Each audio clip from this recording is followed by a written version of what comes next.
We're in Columbia, South Carolina, Governor Jim Hodges' office. Governor Hodges was a friend of my dad's. I think I'm correct when I say your law office is right behind Dad's place It there for was. years. Yeah. Yeah. And then I think Dad did some of the photography for your family and your business for years. And I think you just mentioned you're going to tell how you got introduced to him.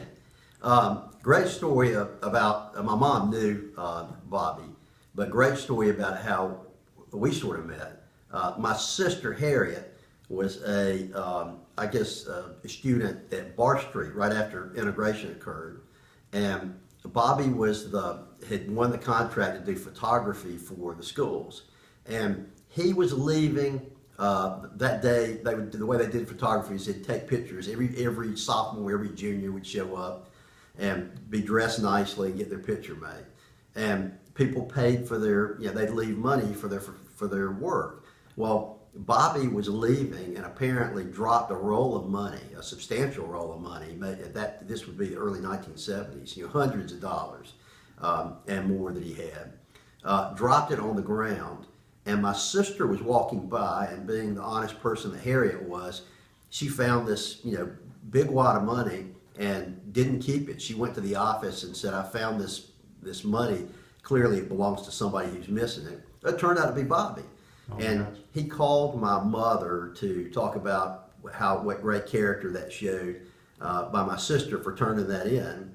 And then he said, "I want to do some free photography for you as a result of this." And he did a nice set of pictures for my parents, for my sister. And every time I'd see Bobby after that, he'd always remind me about how he got introduced to our family. It was because of my sister's, Good Samaritan action and finding this money and not keeping it and turning it in because she knew somebody would be missing it. Oh my gosh. So that's kind of how we got to know each other the first time. And then I got to know Bobby practicing law. He was in front. His office was next to the old Belt building. Before that, I think he might have been, Travis, over near the Mill Village, if my memory's right. He had maybe an old family home over there. I even remember that. And he would do photography work for us over the years if we had things to do.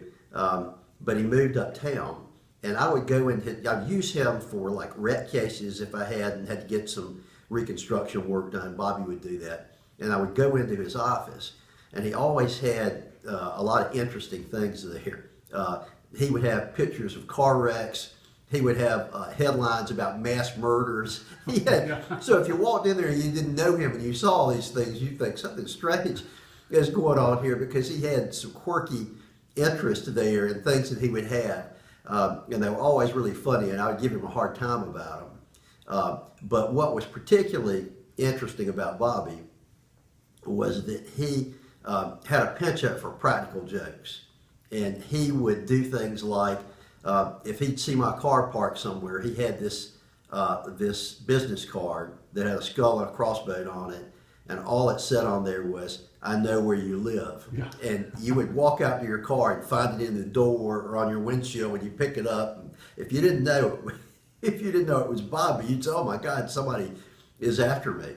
And Mark Plyler, our mutual friend from Lancaster, shared with me that Bobby would go by and leave a business card in his door frequently of his office, and it would say simply, "I've been watching you." Oh. And Mark said it terrified him. He didn't know what he had done, and he said every few days there'd be this card left, and it'd say, "I've been watching you."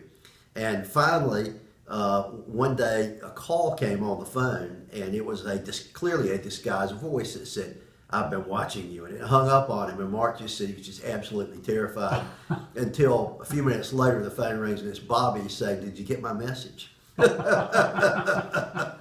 Wow. So he did things like that. He was a great guy to be around because he was always funny. My wife got our pre-wedding photos done, and he did a nice job with that.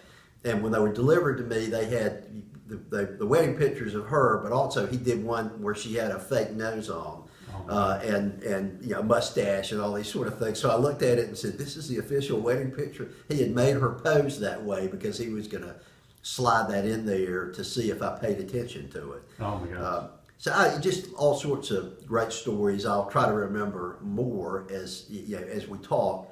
but a lot of funny things that he would do. Just a great friend. He always played practical jokes on a lady named Foxy Plyler, who lived on Bar Street, was a good family friend and maybe relative of you guys. And Miss Plyler didn't drive, so he would give her rides occasionally, but he knew how to get to her by playing practical jokes on her, and it was really funny when he did those things. I can remember riding in my dad's '55 Chevy, and he had a PA system underneath the hood. Mm-hmm. And either my dad or myself would yell at you on the PA system, "Hey, get back inside! It's not lunchtime yet." That's exactly right. He would do that on his PA system. He had all sorts of gadgets, funny things. He would be the kind that would have a whoopee cushion, or have a buzzer that if he shook hands with somebody, he could have a buzzer on it. All these gadgets, funny gadgets that he would have. But the practical jokes generally involved photography, the use of the telephone in some way. He liked to play with the gadgets on telephones, and cards. Leaving business cards for people and scaring them, and then telling them it was him that had done it. He was a legend for that. Now the last thing he would do, and I'll try to find these photos. So he would come walking in our office. Myself and my law partners would be in there, and let's say there were 4 of us sitting around, he would take a picture and he would leave. And the next week, we'd get something in the mail. It'd be that picture, and then the caption would read, "Mass Murderers Convention held at Law Office in Lancaster."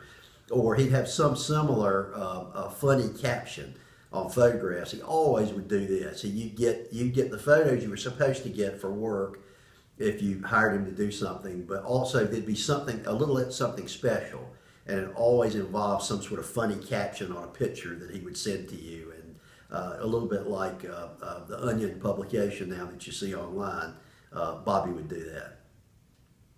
Well, Governor, I appreciate this. Thank you for sharing a couple of good stories about Dad. Oh, he's great. Let me tell you, I miss him. I know Travis, I know you do, and your mom does, but he was just one of a kind. And we lose sight of the fact that in addition to all of the funny stuff that he would do, he was a great friend, but he was a great photographer. I mean, very talented guy. Unfortunately, his son is not nearly as talented as he is.